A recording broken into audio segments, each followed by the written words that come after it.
So you're hungry and wondering which food delivery app reigns supreme, Grubhub or DoorDash. Let's dive in and see which one truly delivers the goods. First up, let's compare selection.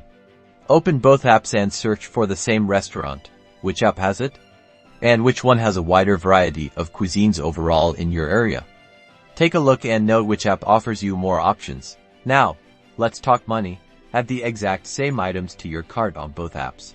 Pay close attention to the delivery fees, service fees, and any small order fees. Compare the totals carefully. Which app offers the better deal for the same meal?